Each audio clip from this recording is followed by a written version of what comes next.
دیداری نێوان بارزانی و مەزلوم عەبدی شتێکی زۆر ئاساییە لە سیاسەتدا.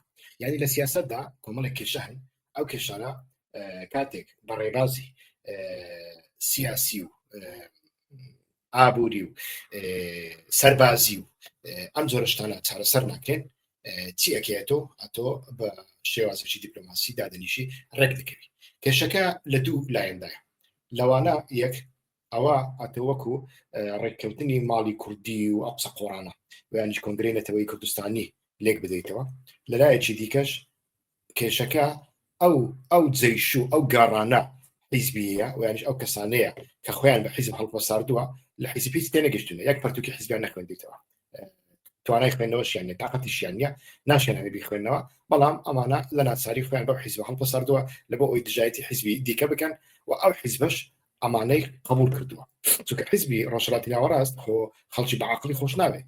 حیزبی ڕۆژهەڵاتی ناوەڕاست خەڵکانێکی خۆش دەوێن کە جوێن بدەن، قێرە قێر بکەن، حەباست بکەن، لە هاوار بدەن، دەیگەی ئەمانەی خۆش دەوێت و ئەمانەی پێ باشن و ئەمانە بە نیشتیمان پەروەر دەزانێت، ئەمانە بە هاوڵاتی دەزانێت. کەسانی دیکە کە ڕەخنەگەر بن کە وەکو ئەوان بیر نەکەنەوە ئیترقامک لەسەر پرسیارەکان دابنێن، سەر و بنیشتەکان بخەنە ژێر پرسیار، ئەمانەی خۆش ناوێت. ئەمانە وەکو شەیتان و وەکو ئیترلادەر و وەکو کەسانێکی تێکەڵ و پێکەڵ و گوماناوی لە فڵان دەدەن. ئەنی بۆ نمونە هەر کەسێک لە پێشتر ڕۆژێک سلااوێکی لە پارکێ کردبێت لەلای ئەمانە خاینە، بەڵام ئەوڕۆکە مەزلوم عەبدی لەگەڵ ئەوەندا دەریشی شتێکی باشە و ناوی لێ دەکەن کۆنگرەی نەتەوەی.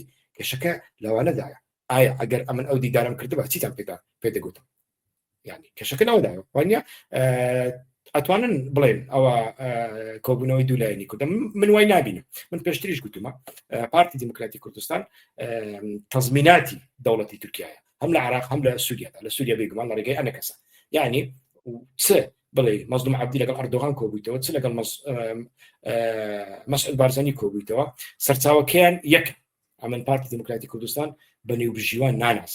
پارتی دیموکراتی کوردستان بەشێکە لە پرۆسەکە و بەشێکە لەو پرۆسەی کە باخچەلی ناوی لە ناوە ئاشتی جاری چارەسەری تیدانە پرۆسی ئاشتی لەوێشدا بارزانی بەشێک لەوەیە.